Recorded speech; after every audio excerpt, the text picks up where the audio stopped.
Hello, everyone. I am Elena, and I want to ask you something right now, before we do anything else. Think about the last time you were next to someone interesting, maybe in a coffee shop or at a work event or at a party, and you wanted to say something, and you did not. What stopped you? Was it that you did not know what to say? Was it the fear of making a mistake? Was it the worry that your accent would give you away? Or that you would run out of things to say after 2 sentences and the silence would be unbearable? I know that feeling, and I want you to know that feeling is not about your English. It is about the gap between the English you have learned and the English that actually lives in real, everyday conversation. And today, we are going to close that gap completely. We are going to learn how native speakers actually start conversations, not the textbook version, the real version, the version that happens in coffee shops and office hallways and parties and everywhere else that real people actually connect. We are going to cover strangers, colleagues, social events, online messages, and what to do when a conversation does not go the way you hoped.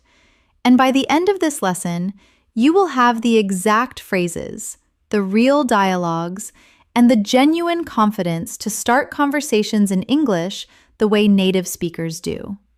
Not perfectly, naturally. And there is a very important difference between those two things. If you are new here, welcome. I am so glad you found us. We publish a brand new English lesson every single day to help you speak with real confidence and connect with the world around you. Please subscribe and hit that bell so you never miss one. Now, take a deep breath, relax your shoulders, and let's begin. Before we learn the phrases, I want to spend a few minutes understanding why starting conversations in English feels so uniquely and specifically difficult. Because once again, this is not a personal failing. It is not a sign that you are shy or socially awkward or lacking in personality. It is a very specific and very understandable challenge that has several clear causes. And understanding those causes will help you approach this lesson with exactly the right mindset. The first cause is what I call the perfection trap. Most English learners have been trained, through years of classroom learning, to believe that correct English is the goal, that every sentence should be grammatically accurate, that every word should be precisely chosen, that errors are failures. And this belief, however well-intentioned the teachers who instilled it, is absolutely devastating to natural conversation. Because natural conversation is not perfect. It is full of incomplete sentences and false starts and filler words and laughter and pauses and all the beautiful imperfections of real human communication. When you are trying to be perfect, you cannot be natural. And when you cannot be natural, starting a conversation feels impossibly hard. Here is something I want you to hold on to. A false start, that moment when you begin a sentence and then stop and restart it, is not a mistake. It is what real spoken English sounds like. Native speakers do it constantly, and it makes their speech feel warm and alive, not broken. The second cause is the audience problem. In a classroom, when you speak English, you have an audience. A teacher who is evaluating you, classmates who are listening, a sense that your English is being judged and measured. And that feeling of being watched and evaluated creates enormous anxiety that simply does not exist in most real conversations. Because in real conversations, the other person is not evaluating your English. They are simply another human being who wants to connect. And the moment you truly internalize that truth, everything becomes less frightening. The third cause is the script problem. When you learned English, you probably learned scripts. formal scripts for specific situations, how to introduce yourself, how to ask for directions, how to order food. These scripts are useful in the specific situations they were designed for. But real conversations do not follow scripts. They wander and meander and surprise you. And when you are relying on a script and the conversation goes somewhere unexpected, you freeze because the script cannot help you anymore. What you need instead is not more scripts, but a different way of thinking about conversation entirely. And that is exactly what this lesson will give you.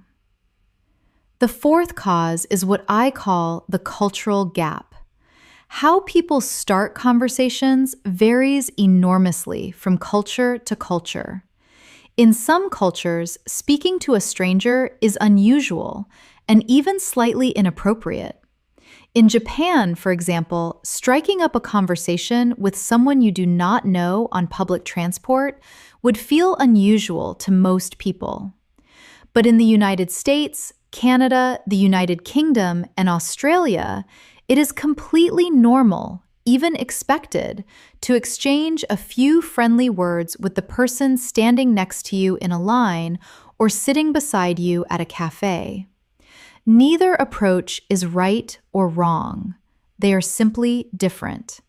And understanding that these cultural norms are different, rather than judging them, helps you adapt to them far more comfortably when you are in an English-speaking environment. The good news is that once you understand these four causes, you can address them directly. And that is exactly what this lesson is designed to do. Here is something that might genuinely surprise you. When a native speaker starts a conversation with a stranger, they are almost never thinking about the language. They are thinking about one thing and one thing only: a reason to connect. That reason might be something in their shared environment: a long line, a beautiful day, a funny sign, a book one of them is reading, a delay on the train. It might be a genuine question they need answered. It might be a compliment they genuinely want to give. It might be simply the feeling that the other person seems interesting and that life is short and that connection is worth reaching for. The language comes second, always. The desire to connect comes first. And when you approach conversation that way, from the desire to connect, rather than from the performance of correct English, everything shifts. You stop thinking about what you are saying and start thinking about who you are saying it to. And that shift is the beginning of natural conversation. The most common and most universal opportunity for starting a conversation in English is in everyday situations with strangers. In coffee shops and lines and parks and public transport, and anywhere else that human beings share space with each other. And native speakers have a very specific and very consistent way of opening these conversations. The single most important thing to understand is this: they almost always begin with something that both people can already see or are experiencing or are reacting to together. Something that is simply already there in the world around them. This shared reference point creates immediate common ground. It makes the conversation feel natural and contextually appropriate, rather than random or intrusive.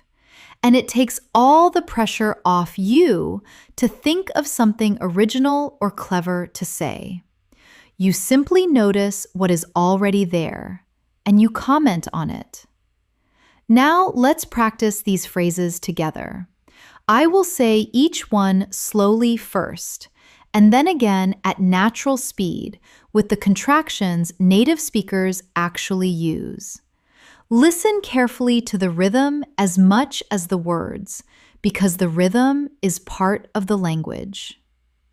Excuse me, is anyone sitting here? I would love to sit down if this seat is free. Listen again. Excuse me, is anyone sitting here? I'd love to sit down if this seat is free. This line is moving really slowly, isn't it? I hope we are not here all day. Now at normal speed. This line is moving really slowly, isn't it? I hope we're not here all day. Notice that little question at the end, isn't it? This is called a tag question, and it is one of the most important conversation tools in English. A tag question does not really ask for information. It opens a door. It says, I am not demanding you talk to me. I am simply making space for connection. If the other person wants to walk through that door, they will. I love your bag. Can I ask where you got it? I have been looking for something exactly like that. Let's try it at a natural pace. I love your bag. Can I ask where you got it? I've been looking for something exactly like that. Notice the structure of this phrase. It begins with a genuine compliment, then immediately asks a question, and then gives a personal reason. Compliment, question, personal reason. This three-part structure is extraordinarily powerful because it shows the other person that your interest is real. You are not just flattering them. You actually have a reason, and that reason makes the compliment feel true. Is that a good book? I keep seeing it everywhere, and I have been wondering whether to read it. Once more naturally. Is that a good book? I keep seeing it everywhere, and I've been wondering whether to read it. The weather has been absolutely incredible this week, hasn't it? I feel like a completely different person when the sun comes out. Now with the contraction. The weather's been absolutely incredible this week, hasn't it? I feel like a completely different person when the sun comes out. I want to say something about weather as a conversation topic, because many learners from other cultures find it slightly strange that English speakers talk about the weather so much. But here is what is really happening when someone says, "Beautiful day today, isn't it?" They are not talking about meteorology. They are offering you something neutral and safe to agree on. Agreement creates warmth. Warmth creates connection. It is one of the most socially sophisticated things in the English conversational toolkit, dressed up to look like small talk. Do you happen to know what time they close? I can never remember, and I did not want to check my phone. And now how a native speaker says it. Do you happen to know what time they close? I can never remember, and I didn't want to check my phone. Notice the phrase, "Do you happen to know?" This is softer and more polite than simply asking, "Do you know?" The word happen signals, I realize this is a random question. I am not demanding anything from you. This kind of softening language appears constantly in English when native speakers ask strangers for something, and learning to use it will make your English sound immediately more natural and considerate. I cannot decide between these two. What would you choose? I feel like I have been standing here for 10 minutes. Let's hear it at normal speed. I can't decide between these two. What would you choose? I feel like I've been standing here for 10 minutes. That smells absolutely amazing. Do you know what it is? I have to find out. Once more naturally. That smells absolutely amazing. Do you know what it is? I have to find out. One of the most natural and effective ways native speakers start conversations is with a simple observation about something in their shared environment. Not a question, not a compliment, just an honest and often slightly humorous observation about what is happening around them. This type of opener works beautifully because it does not require any response from the other person. It simply opens a door. And if the other person wants to walk through it, they will. You will notice that many of these observations carry a gentle humor, a kind of light self-deprecation, making a small joke at your own expense or about a shared frustration. This is one of the most beloved social tools in British and American English. It says, "I do not take myself too seriously. You can relax around me." And that feeling of ease is what invites people in. They really packed this train today, didn't they? I feel like a sardine in here. Now at normal speed.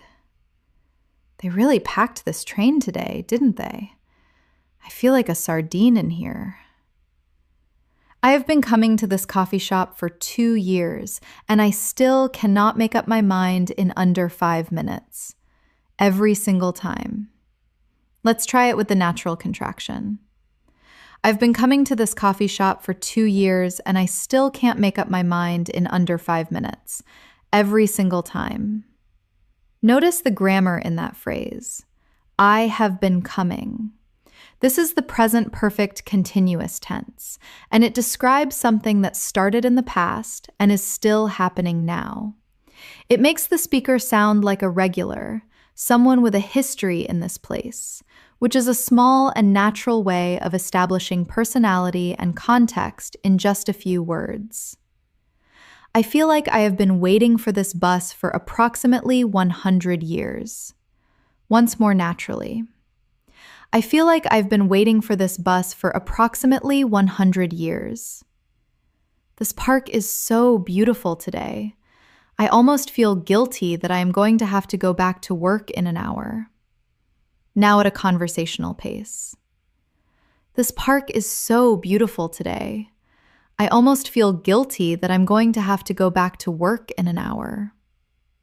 I love how everyone in this city acts like 60 degrees is summer. People are out in shorts and everything. Let's hear it how a native speaker says it. I love how everyone in the city acts like 60 degrees is summer. People are out in shorts and everything.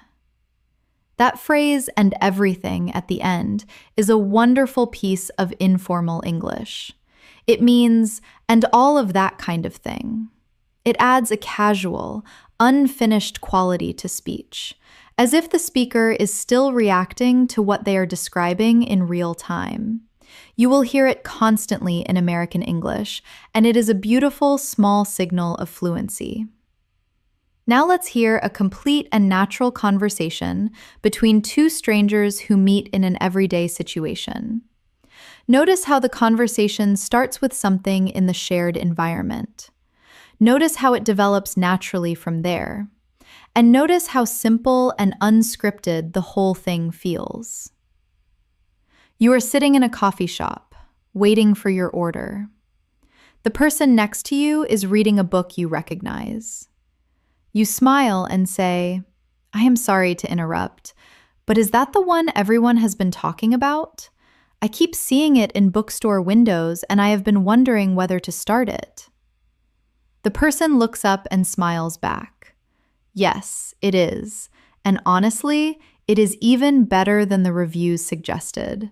I started it 2 days ago and I am already almost finished. You say, "That is a really good sign. I always judge a book by how quickly it disappears. Are you a big reader, or did this one just catch you?" The person says, "I try to read a lot. I find it is the only thing that properly switches my brain off at the end of the day. What about you? Do you read much?" You say, "I go through phases. Sometimes I read everything I can get my hands on, and then I go weeks without picking up a book at all. But you have just convinced me this one is worth starting. I am going to get it on my way home." The person laughs warmly and says, "I hope you enjoy it as much as I have. I would hate to have given you a bad recommendation on such a short acquaintance." You laugh too and say, "You seem like a trustworthy person to me. I will take the risk. Now let's shadow the key lines together. Slowly first, and then at natural speed. I am sorry to interrupt, but is that the one everyone has been talking about? I keep seeing it in bookstore windows and I have been wondering whether to start it. Now at normal speed. I'm sorry to interrupt, but is that the one everyone's been talking about? I keep seeing it in bookstore windows and I've been wondering whether to start it. That is a really good sign. I always judge a book by how quickly it disappears. Are you a big reader, or did this one just catch you?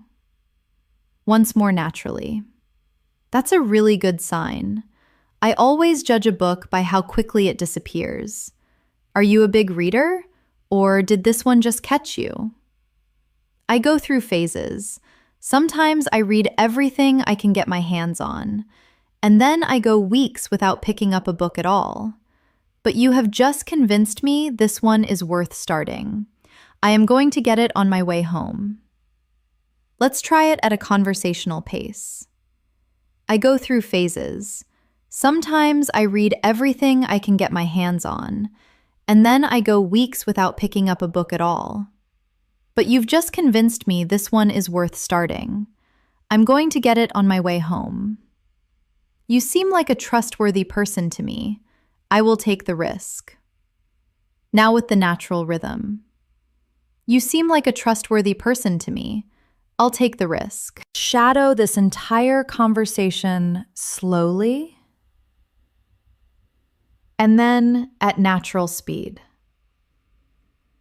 Notice how the conversation started with a simple observation about something in the shared environment. Notice how naturally it moved from the book to reading habits to a warm and slightly playful exchange between two people who were complete strangers 2 minutes ago. Notice also the phrase, "I'm sorry to interrupt." This is a small act of social grace. It acknowledges that you are entering someone else's space, and it gives the other person a moment to prepare to receive you. Native speakers use phrases like this constantly, and learning to use them will make your English feel immediately more considerate and natural. That is what starting a conversation actually looks like. And now I want to add something that most English lessons leave out entirely. What do you do when the conversation does not go as planned? What do you say when the other person is distracted, or in a hurry, or simply not in the mood to talk? This happens to everyone, including native speakers. And it is not failure. It is simply life.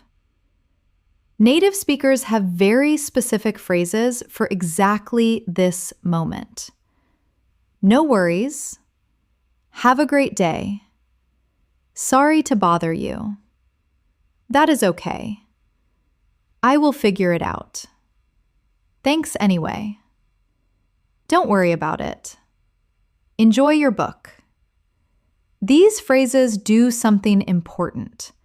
They remove the awkwardness immediately, and they leave the other person feeling good about the interaction, even though it did not develop into a conversation. And here is something beautiful about that. Even a conversation that goes nowhere leaves an impression. If you exit gracefully and warmly, the other person remembers you as someone pleasant and self-assured, someone who tried and was not diminished by the outcome. That is the kind of person people want to talk to. A graceful exit is its own form of social skill, and knowing you have one available makes it far easier to take the risk of starting a conversation in the first place. Take a quick breath here. Roll your shoulders back and let the tension go. You are doing wonderfully. Now, before we move to the workplace, I want you to pause for just a moment and complete this sentence honestly, either in your mind or out loud in English. The situation where I find it hardest to start a conversation in English is... Hold that answer, because we are about to give you the exact words for it. The workplace is one of the most important and most consistently challenging environments for starting conversations in English. Because at work, conversations are not just social. They have stakes. They affect how you are perceived professionally. They influence your relationships with colleagues and managers. They can open doors to opportunities or close them. And the pressure of all of that can make even the simplest conversation feel like a high-stakes performance. But here is what I want you to understand about professional conversations in English. The most successful professionals are not the ones with the most impressive vocabulary or the most perfect grammar. They are the ones who make other people feel comfortable, valued, and heard.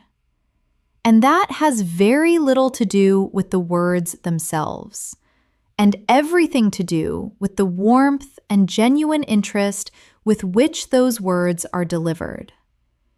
How is your morning going so far? I feel like today is going to be one of those days.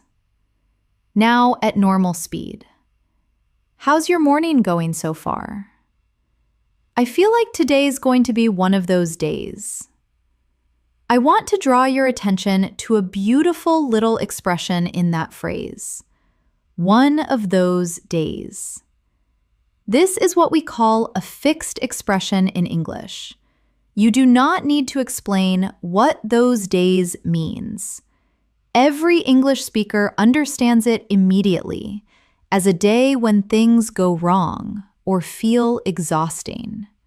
Fixed expressions like this are incredibly useful because they carry meaning without requiring any grammatical work. You simply learn them as complete units and use them exactly as they are. I have been meaning to ask you about the project you have been working on. I heard it is going really well. Let's try it at a natural pace. I've been meaning to ask you about the project you've been working on. I heard it's going really well. The phrase, "I've been meaning to ask you," is one of the warmest ways to open a conversation at work, because it tells the other person, "You have been on my mind. I have been thinking about you." That feeling of being thought about is one of the most powerful things you can give another person, and this simple phrase delivers it effortlessly.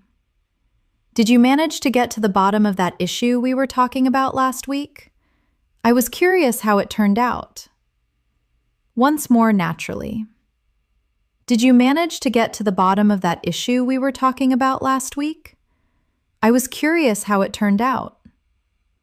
Get to the bottom of something is an idiomatic expression that means to find the cause or solution of a problem. Learning expressions like this and using them naturally in context is one of the fastest ways to sound genuinely fluent rather than just grammatically correct. Other useful expressions in professional English include get the ball rolling, which means to start something, on the same page, which means in agreement, and touch base, which means to make brief contact with someone. I saw your presentation this morning. I thought the way you handled the questions at the end was really impressive. Now with the natural rhythm. I saw your presentation this morning. I thought the way you handled the questions at the end was really impressive. Are you heading to the team lunch today? I was thinking of going, but I am not sure yet. Let's hear it at normal speed. Are you heading to the team lunch today? I was thinking of going, but I'm not sure yet. I do not think we have officially met yet. I am Elena. I joined the team about 3 weeks ago, and I feel like I am still meeting everyone. Now at a conversational pace. I don't think we've officially met yet. I'm Elena. I joined the team about 3 weeks ago, and I feel like I'm still meeting everyone. Notice how this introduction works. The phrase, I feel like I'm still meeting everyone, is honest and slightly vulnerable. It signals that you are new and still finding your way. And that vulnerability is actually a gift to the other person because it gives them a role. They can help you. They can be the one who is already established, who can welcome you in. Vulnerability in a professional introduction is not weakness. It is one of the most effective ways to create warmth quickly. I really liked the point you made in the meeting this morning. I had been thinking something similar, but you said it much better than I would have. Once more naturally. I really liked the point you made in the meeting this morning. I'd been thinking something similar, but you said it much better than I would have. Starting a conversation with someone more senior than you adds an additional layer of complexity. There is a power dynamic to navigate, a level of formality to calibrate, and the fear of appearing to waste someone important's time. But here is what I want you to notice about the phrases I am going to teach you now. They all use what we call permission-seeking language. Phrases like, if you have a moment, when you have time, if you are open to it. This kind of language is not weakness. In professional English, giving senior people a graceful way to say, not right now, shows emotional intelligence. It signals that you respect their time. And paradoxically, it makes people far more likely to engage with you, not less. I hope I am not catching you at a bad time. I just had a quick question about the project if you have a moment. Now at normal speed. I hope I'm not catching you at a bad time. I just had a quick question about the project if you have a moment. I have been thinking about something you said in the meeting last week, and I would love to hear your thoughts on it in a bit more depth, when you have time. Let's try it at a natural pace. I've been thinking about something you said in the meeting last week, and I'd love to hear your thoughts on it in a bit more depth, when you have time. I wanted to update you on where things stand with the project. Do you have 5 minutes sometime today? Once more, naturally. I wanted to update you on where things stand with the project. Do you have 5 minutes sometime today? I read the report you shared yesterday and I found it really useful. Thank you for putting that together. Now at a conversational pace. I read the report you shared yesterday and I found it really useful. Thank you for putting that together. I would really value your perspective on something I am working through. If you are open to it, I think your experience in this area would be incredibly helpful. Let's hear it how a native speaker says it. I'd really value your perspective on something I'm working through. If you're open to it, I think your experience in this area would be incredibly helpful. Now let's hear a complete and natural workplace conversation. One colleague approaching another they do not know very well, and turning a brief corridor moment into the beginning of a genuine professional relationship. You pass a colleague in the office kitchen. You have seen them in meetings, but never properly spoken. You smile and say, I do not think we have properly met yet. I am Elena from the product team. I have seen you in the Thursday meetings, but we have never actually had a chance to talk. Your colleague smiles warmly and says, I know. I was thinking the same thing the other day. I am James from the data team. I have actually been meaning to reach out because I think there might be some overlap in what we are both working on. You say, that is really interesting. What are you working on at the moment? I would love to hear more.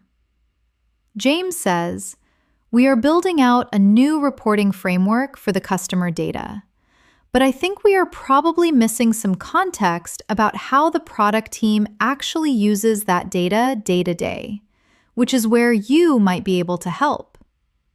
You say, absolutely. I have a lot of thoughts about that actually. We should find time to sit down properly. Would you be open to a coffee sometime this week? James says, I would love that. Let me send you a calendar invite. I think this could be a really useful conversation. You smile and say, I think so too. I am glad we finally actually spoke. Now shadow the key lines at natural speed. I don't think we've properly met yet. I'm Elena from the product team. I've seen you in the Thursday meetings, but we've never actually had a chance to talk. That's really interesting. What are you working on at the moment? I'd love to hear more. Absolutely. I have a lot of thoughts about that actually. We should find time to sit down properly. Would you be open to a coffee sometime this week? I think so too. I'm glad we finally actually spoke. Shadow this entire conversation. Notice how the conversation began with a simple and warm self-introduction. Notice how genuine curiosity about the other person's work created immediate common ground. And notice how naturally a casual corridor moment became the beginning of a real professional collaboration. A 90-second conversation in a kitchen. That is all it takes. When you have the right words and the genuine interest to use them. You have covered so much ground already. Give yourself a quick 10-second reset. Take a sip of water, shake out your hands, and let's move to the next challenge. Social events are perhaps the most universally dreaded conversation-starting environment for English learners. And honestly, for many native speakers too. Because at a party or a social gathering, the conversations are not anchored by work or tasks or shared projects. They are purely social. And that means there is no obvious reason to talk to any particular person, and no obvious thing to talk about, and no safety net of professional context to fall back on. But native speakers have developed a very specific and very effective set of strategies for exactly this situation. And once you know what those strategies are, the party stops feeling like a minefield and starts feeling like an opportunity. Native speakers rely on 3 types of conversation starters at social events. The first is the host connection. How do you know the host? This question immediately creates common ground and gives both people something to talk about, and often reveals surprising and interesting connections. The second is the honest observation, something real and slightly self-deprecating about being at the party, about the food, about the venue, about anything shared and observable. And the third is the genuine compliment, followed immediately by a question. Not just, you look great, but you look great, and I love that color on you. Where did you find that? The follow-up question is everything. It is what transforms a compliment into a conversation. Let's practice all 3. How do you know Sarah? I am trying to work out how everyone fits together this evening. Now at normal speed. How do you know Sarah? I'm trying to work out how everyone fits together this evening. Work out here means figure out or understand. It is an extremely common phrasal verb in both British and American English. A phrasal verb is a verb combined with a preposition or adverb that creates a new meaning. Work out, figure out, turn out, find out. These are all phrasal verbs that appear constantly in everyday English. Learning them as complete units rather than trying to build them word by word is the fastest route to using them naturally. I have to be honest, I always find the first 10 minutes of parties slightly terrifying. Does everyone else feel that, or is it just me? Let's try it at a natural pace. I have to be honest, I always find the first 10 minutes of parties slightly terrifying. Does everyone else feel that, or is it just me? The phrase, I have to be honest, signals vulnerability. And vulnerability, when it is genuine, creates instant connection. When you name something slightly awkward or imperfect about yourself or your situation, other people almost always respond with recognition. Oh, me too. That shared recognition is the foundation of rapport. This is why self-deprecating honesty is one of the most socially sophisticated tools in the English speaker's toolkit. It looks like weakness from the outside, but it functions like a magnet. I love your shoes. I have been admiring them from across the room. Where are they from? Once more naturally. I love your shoes. I've been admiring them from across the room. Where are they from? Are you from here originally? Or did you end up in the city the same way everyone else seems to? Following someone or following a job. Now with the natural rhythm. Are you from here originally? Or did you end up in the city the same way everyone else seems to? Following someone or following a job. I want to draw your attention to something beautiful about this question. It offers two possible answers: following someone or following a job. This is called an alternative question, and it is extraordinarily useful in conversation because it makes the question very easy to answer. The other person does not have to think of something from scratch. They simply choose from the options you have given them. And both options lead naturally into a story, which is exactly what you want. This is my first time at one of these events. I was slightly terrified to come alone, but I told myself I would regret it if I did not. How long have you been coming? Let's hear it at normal speed. This is my first time at one of these events. I was slightly terrified to come alone, but I told myself I'd regret it if I didn't. How long have you been coming? What is that you are drinking? It looks incredible. I need to find out what it is before I commit to the wrong thing. Now at a conversational pace. What's that you're drinking? It looks incredible. I need to find out what it is before I commit to the wrong thing. I have been standing near this food table for about 15 minutes now, and I think I need someone to talk me out of trying everything on it. Once more naturally. I've been standing near this food table for about 15 minutes now, and I think I need someone to talk me out of trying everything on it. I recognized your laugh from across the room. I hope that is not a strange thing to say. It is just a really great laugh. Let's try it at a natural pace. I recognized your laugh from across the room. I hope that's not a strange thing to say. It's just a really great laugh. The phrase, I hope that's not a strange thing to say, is a masterclass in social awareness. When you say something unexpected or slightly unusual, acknowledging it immediately removes any potential awkwardness.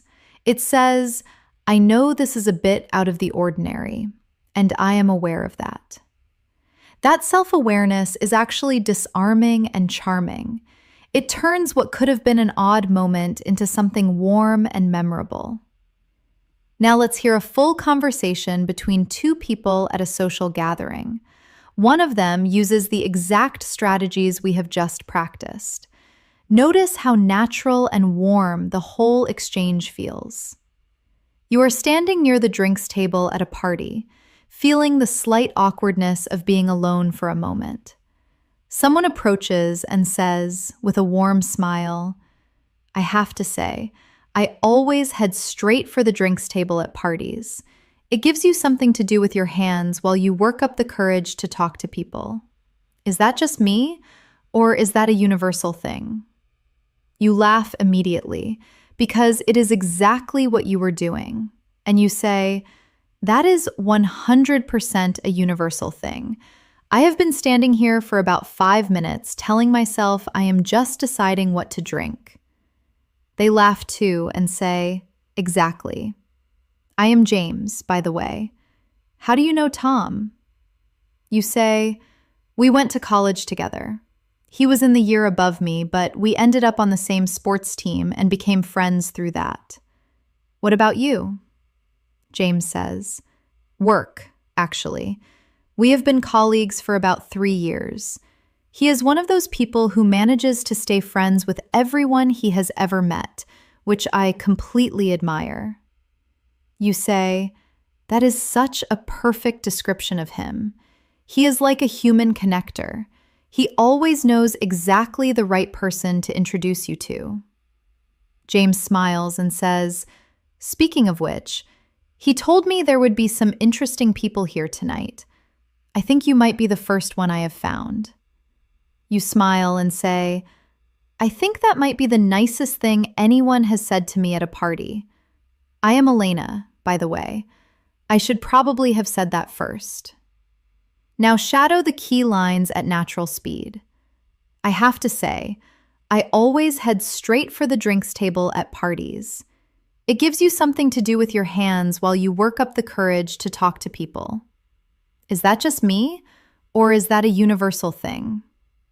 That's 100% a universal thing. I've been standing here for about 5 minutes telling myself I'm just deciding what to drink.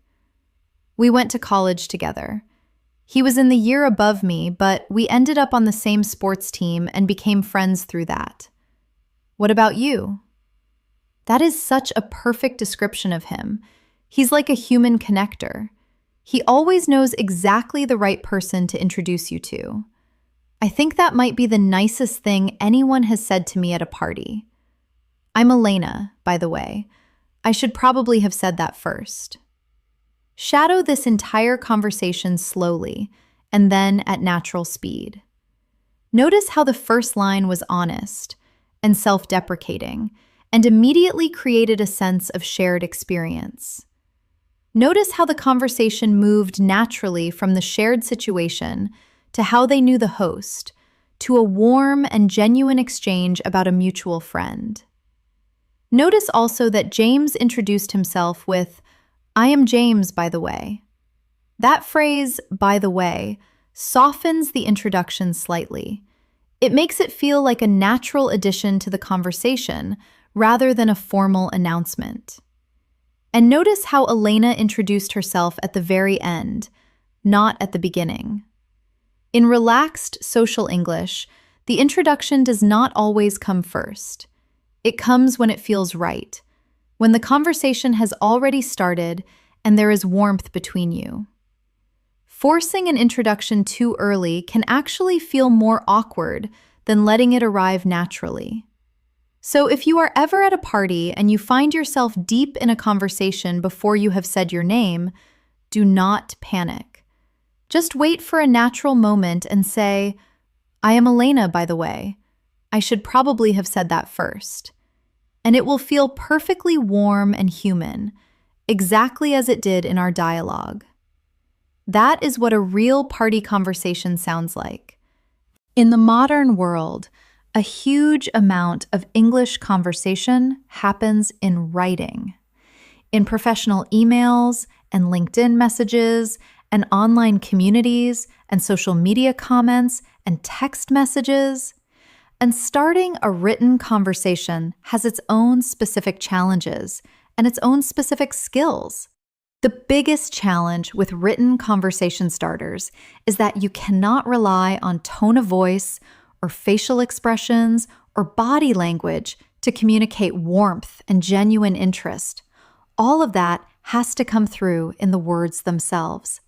And that makes word choice much more important than it is in spoken conversation. The single most important skill in written conversation starters is specificity. The more specific and genuine your opening message is, the more likely it is to get a response. Let me show you what I mean. A generic message might say, "Hi, I came across your profile and I would love to connect. I think we have similar interests." A specific message says, "I read your article about remote work culture last Tuesday and it completely changed how I was thinking about meeting structures.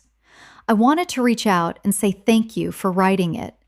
Do you see the difference? The second message is specific. It is true, it is generous, it gives before it asks, and it tells the other person immediately that you actually engaged with their work. That specificity is the proof of genuine interest. And genuine interest is the only thing that reliably gets a response.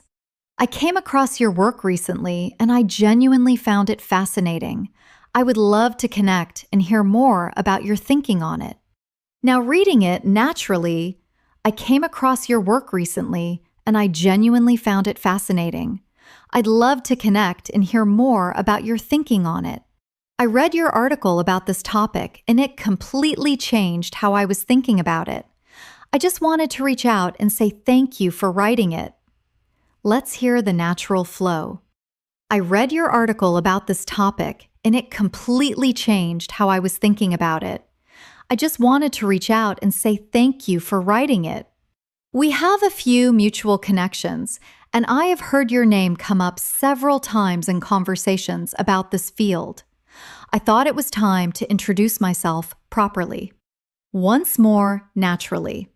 We have a few mutual connections, and I've heard your name come up several times in conversations about this field. I thought it was time to introduce myself properly. Notice the phrase, "introduce myself properly." The word properly implies that there is already some kind of connection, that you are not a complete stranger, even if you have never spoken.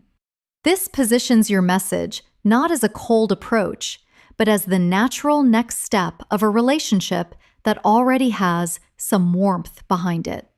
"I saw your comment in the group discussion yesterday, and I found myself nodding along to everything you said. I would love to continue that conversation if you are open to it." Now, at a conversational pace. "I saw your comment in the group discussion yesterday, and I found myself nodding along to everything you said. I'd love to continue that conversation if you're open to it. I have been following your work for a while, and I recently had an experience that made me think of something you wrote about 6 months ago. Would you be open to a quick conversation about it? Let's try it at normal speed. I've been following your work for a while, and I recently had an experience that made me think of something you wrote about 6 months ago. Would you be open to a quick conversation about it? I just saw your post and I had to comment because this is something I have been thinking about a lot lately too." Once more, naturally. "I just saw your post and I had to comment because this is something I've been thinking about a lot lately too." Notice the phrase, "I had to comment." Compare it to, "I wanted to comment." Wanted is mild interest. Had to is urgency. I had to comment means I could not stop myself. This resonated with me so strongly that I was compelled to respond. That small word change communicates real enthusiasm and makes the other person feel that their words had genuine impact. I have been reading through the comments on this thread, and your perspective stood out to me. I would love to hear more about your experience with this. Now, with a natural rhythm. I've been reading through the comments on this thread, and your perspective stood out to me. I'd love to hear more about your experience with this. I think we have a few things in common based on your profile. I hope it is okay to reach out. I would love to connect with people who are thinking about the same things I am. Let's hear it naturally. I think we have a few things in common based on your profile. I hope it's okay to reach out. I'd love to connect with people who are thinking about the same things I am. That photo you posted last week has been on my mind ever since. There is something about the composition that I find genuinely beautiful. Where was that taken? Once more naturally. That photo you posted last week has been on my mind ever since. There's something about the composition that I find genuinely beautiful. Where was that taken? I want to say something important about written English before we move on, because it is something that trips up even very advanced learners. In written English, especially in professional or semi-professional contexts, the way you end a message is just as important as the way you begin it. A message that opens warmly but closes abruptly can undo all the good work of the opening. Here are some natural ways native speakers close a first written conversation. I would love to hear your thoughts if you ever have a moment. No pressure at all. Or, feel free to ignore this if it is not the right time. I just wanted to reach out. Or, I hope this finds you well and that we get to connect sometime. These closings do something subtle but important. They give the other person complete permission not to respond. And paradoxically, that permission is exactly what makes people want to respond. When you remove the pressure, you create the space for genuine connection. And that principle, removing pressure, giving space, trusting the other person to come toward you, is true not just in written English, but in every conversation we have practiced today. Starting a conversation is only the first step. What happens in the moments immediately after the opening is equally important. Because many English learners find that they can manage the first line, but then the conversation stalls, and the silence arrives, and the confidence that got them through the opening suddenly disappears. The secret to keeping a conversation going is something that has nothing to do with vocabulary or grammar. It is genuine curiosity. When you are genuinely interested in the person you are talking to, the conversation takes care of itself. Questions arise naturally. Follow-ups emerge organically. You stop thinking about what to say next and start listening to what the other person is actually saying. But there are also specific techniques that native speakers use to keep conversations moving and to create the feeling of warmth and genuine connection that makes a conversation feel like more than just an exchange of information. The single most powerful conversational tool after the opening is the follow-up question. A follow-up question is a question that responds directly to something the other person has just said, rather than changing the subject or returning to a prepared question. It signals that you were genuinely listening, that what they said mattered to you, and that you want to know more. You will notice that the most powerful follow-up questions tend to ask about reasons, process, or feeling. What made you? How did you? What was that like? These are what we call open questions. Questions that cannot be answered with a simple yes or no. They require thought and personal sharing. And that sharing is where real connection lives. That is really interesting. What made you decide to go in that direction? Now, at normal speed. That's really interesting. What made you decide to go in that direction? I have never heard anyone describe it that way before. Can you say more about what you mean? Let's try it at a conversational pace. I've never heard anyone describe it that way before. Can you say more about what you mean? How long have you been doing that? I imagine it takes a long time to get to that level. Once more naturally. How long have you been doing that?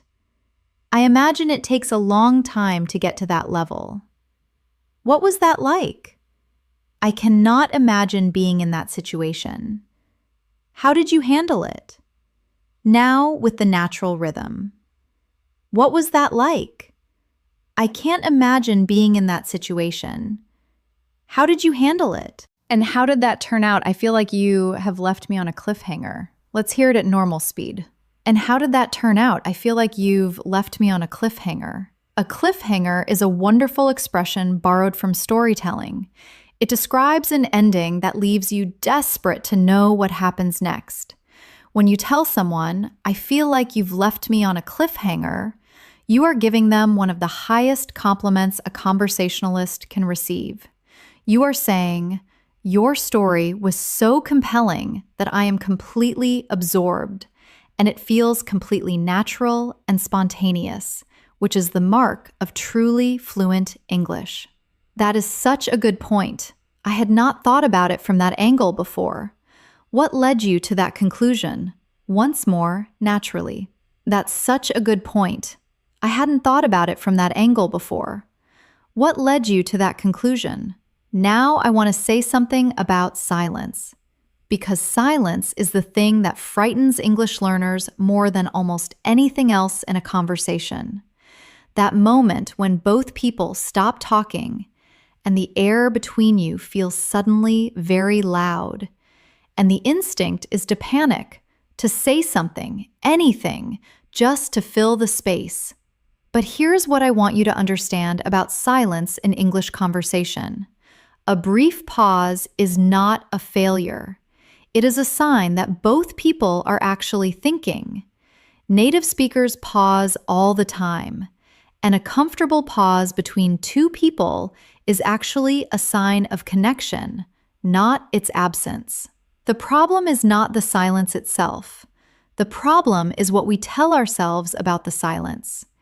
If you tell yourself, this is awkward, it becomes awkward. But if you tell yourself, we are both just thinking, everything stays warm. And the simplest way to move through a silence naturally is to use one of these phrases. So, and you let the other person finish the thought. Or, that reminds me of something. Or simply, tell me more about that. These phrases do not feel like panic. They feel like genuine interest. And that is exactly what they are. A great conversation is not an interview. It is an exchange. And after you have asked about the other person, they will often want to know about you. Here are the phrases that allow you to share yourself naturally, warmly, and in a way that invites further conversation. Notice that each of these phrases begins with what we might call a bridge, a connection between what the other person said and your own experience. I can completely relate to that. That's so funny you say that. These bridges are essential. Without them, sharing your own experience can feel like you are changing the subject or hijacking the conversation.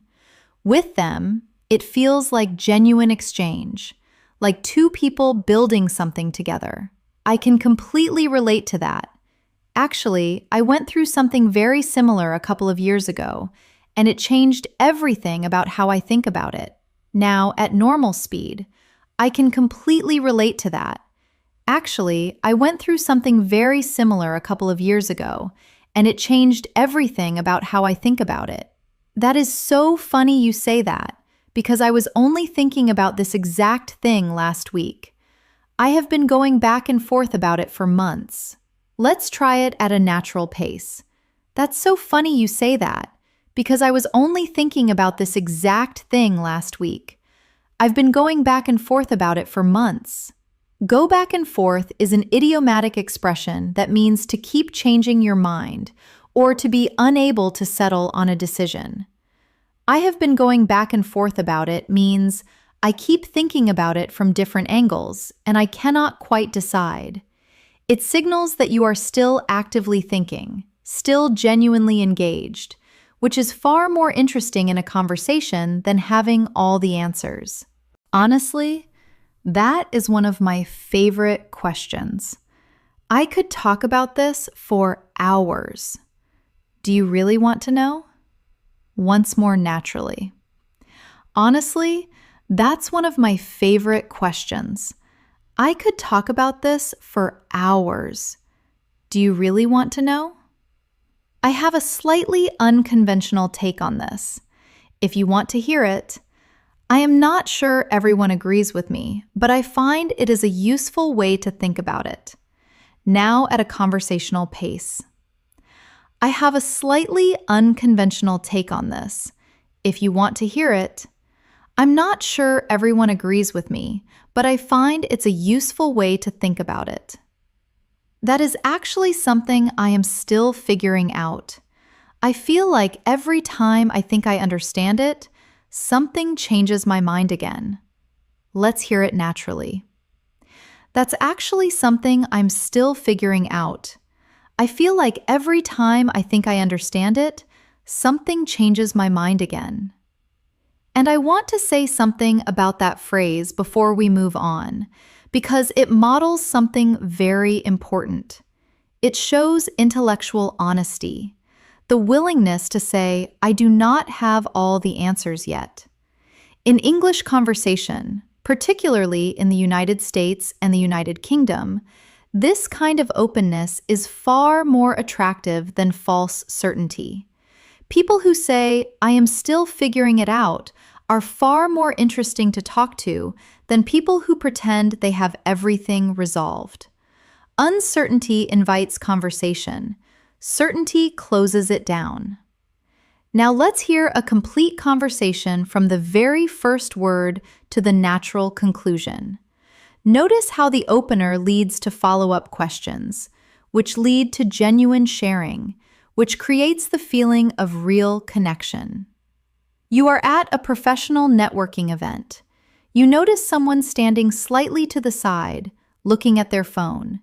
You approach and say, I have a theory that everyone at these events spends at least the first 15 minutes looking at their phone so they do not have to stand alone.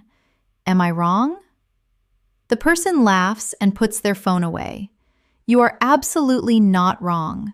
I have read the same 3 emails approximately 20 times in the last 10 minutes. I am James, by the way. You say, I am Elena. Is this your first time at one of these?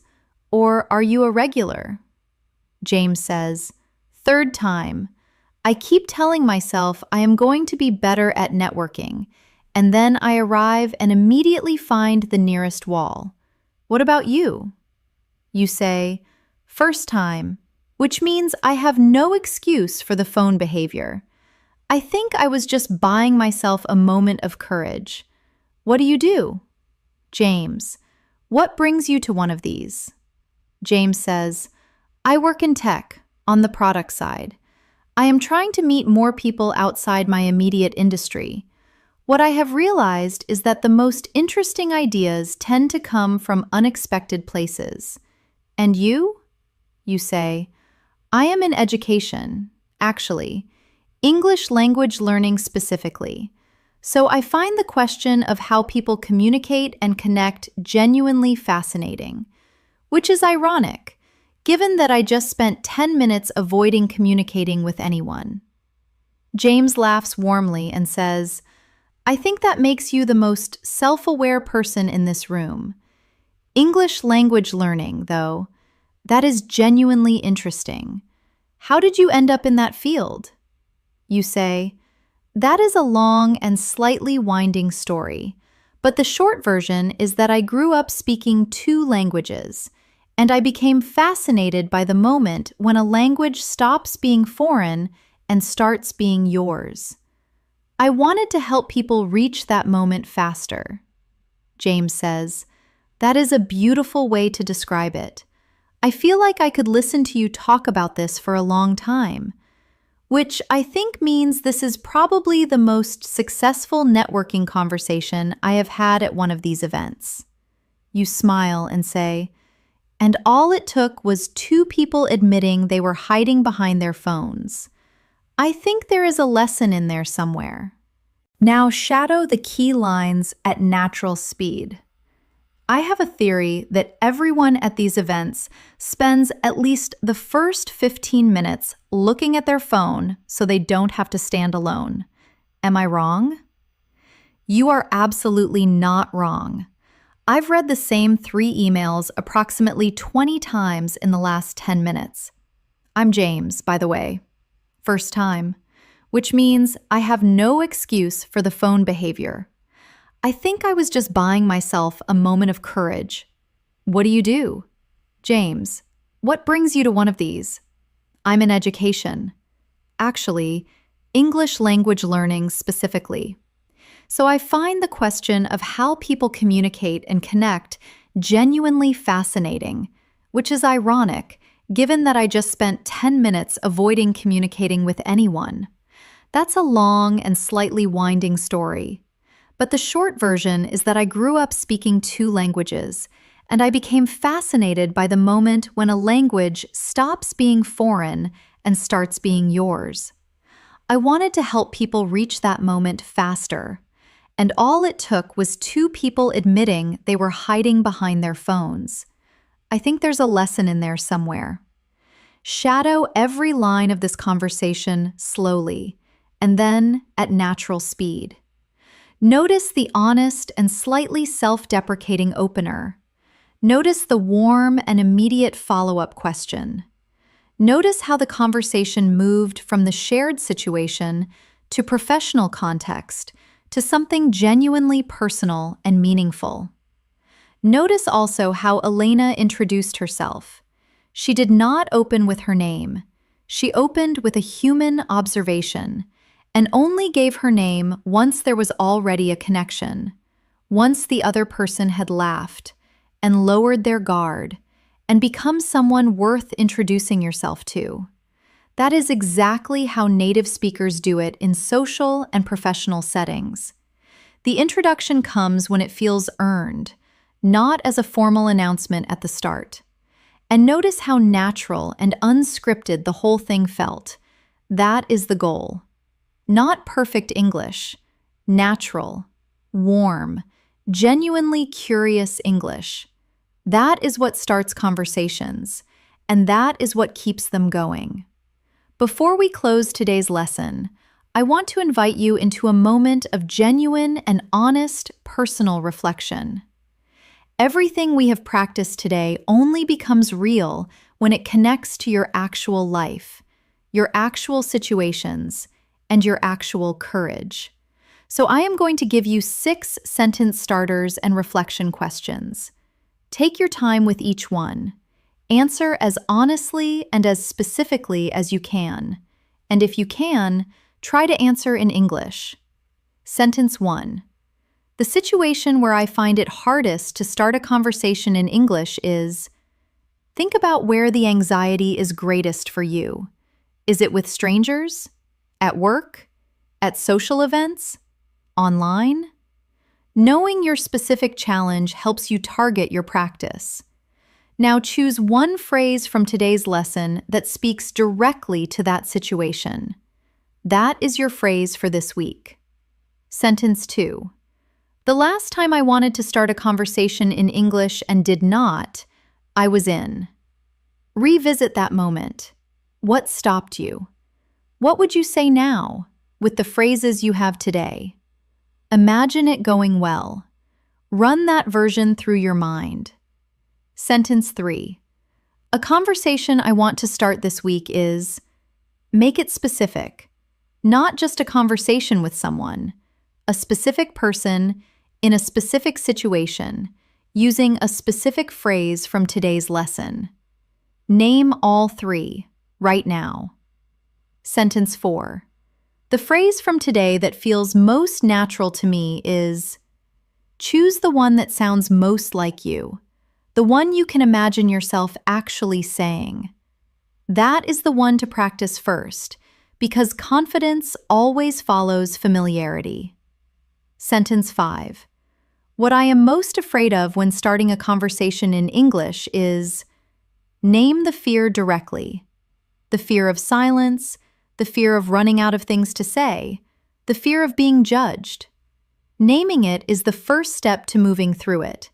And then ask yourself this: what is the worst realistic thing that could actually happen, and how quickly would it pass? Sentence 6. The kind of connection I most want to create through English is, what are you really reaching for? Professional relationships? Deep friendships?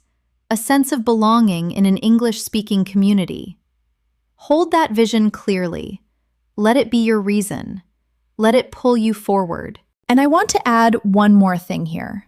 One more question that is perhaps the most important of all.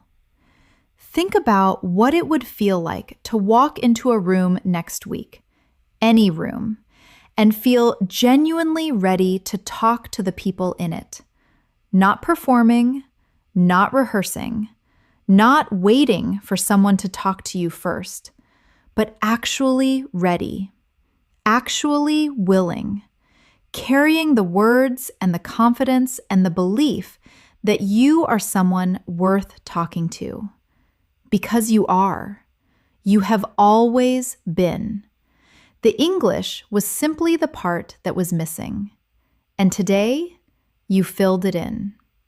Now say your answers out loud, in English, if you can. Do not just think them. Speak them. Your voice needs to practice this too.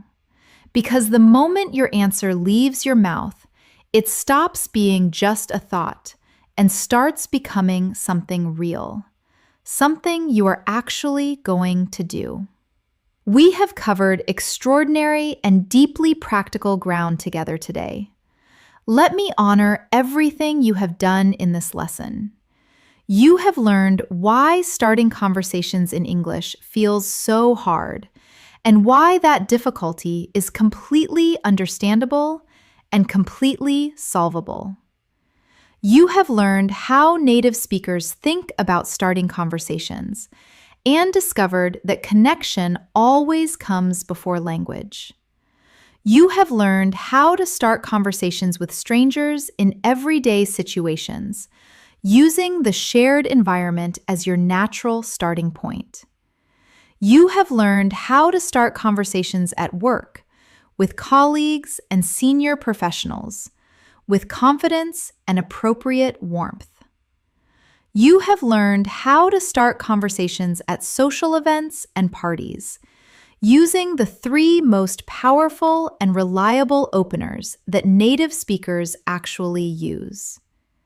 You have learned how to start conversations online and in written messages, with the specificity and genuine interest that makes people want to respond. You have learned what to do when a conversation does not go as planned, how to exit gracefully and leave everyone feeling good. And you have learned how to keep a conversation going after you start it, through the simple but transformative practice of genuine curiosity and real follow-up questions. These are not small skills. These are the skills that will fill your life in English with the connections, the relationships, the opportunities, and the sense of belonging that you have been reaching for. Every conversation you have ever had that mattered began with someone starting it, and now that person can be you. I want you to think for a moment about what happens when you do not start the conversation. The person you could have met, you never meet. The opportunity that could have come from a single warm exchange in a corridor never comes. The friendship that could have changed everything never begins. Not because you are not worthy of it, not because you are not interesting or funny or intelligent or warm, but because the words were not there in the moment when you needed them. Today, you changed that. The words are there now, and that changes everything that comes after. The only thing between you and a richer, more connected English-speaking life is the willingness to open your mouth and say the first word. And you have those words now. You have practiced them. You have felt what they sound like. The only thing left is to use them.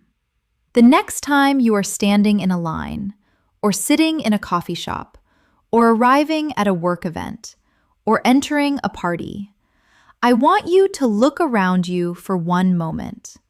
Look for the shared environment. Look for the thing that both of you can see, or are experiencing, or are reacting to.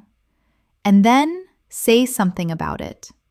Warmly, honestly, without trying to be perfect.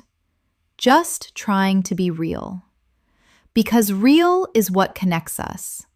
Perfect never does. Before we say goodbye, I want to leave you with a mantra, a series of truths to carry with you into every situation where a conversation is waiting to begin. Take a breath and repeat after me. I have the words to start a conversation in English in any situation. Take another breath and say it again with complete conviction. I have the words to start a conversation in English in any situation. Shadow this next truth. Every conversation I start makes the next one easier. Every connection I create makes my world larger. Take a breath and repeat. Every conversation I start makes the next one easier. Every connection I create makes my world larger. Try this one with everything you have. I do not need to be perfect to connect. I just need to be genuine. And genuine is something I already am. Say it again and really feel it. I do not need to be perfect to connect. I just need to be genuine. And genuine is something I already am. Shadow this truth with full presence. Starting a conversation is an act of courage, and I am capable of courage. I prove it every time I speak. One more time. Starting a conversation is an act of courage, and I am capable of courage. I prove it every time I speak. And finally, the most important one, say it slowly. Let every single word matter. I reach out. I connect. I belong. In English and in every room I walk into. Take a long, deep breath and say it one final time. I reach out. I connect. I belong. In English and in every room I walk into. Thank you from the very bottom of my heart for spending this time with me today, for showing up, for being willing to practice not just the language, but the courage that the language requires. That takes something real, and I see it in you. Go out into your life and start conversations in coffee shops and offices and parties and online with strangers and colleagues and potential friends and people who might change your life in ways you cannot yet imagine. The world is full of people who are waiting for someone to say the first word. And now, that someone is you. Until next time, take gentle and loving care of yourselves. Be brave in the first moment of every conversation, and always remember this: every great friendship, every meaningful collaboration, every life-changing connection began with someone choosing to speak. And now, you have the words to be that someone. Goodbye for now, and I will see you in tomorrow's lesson.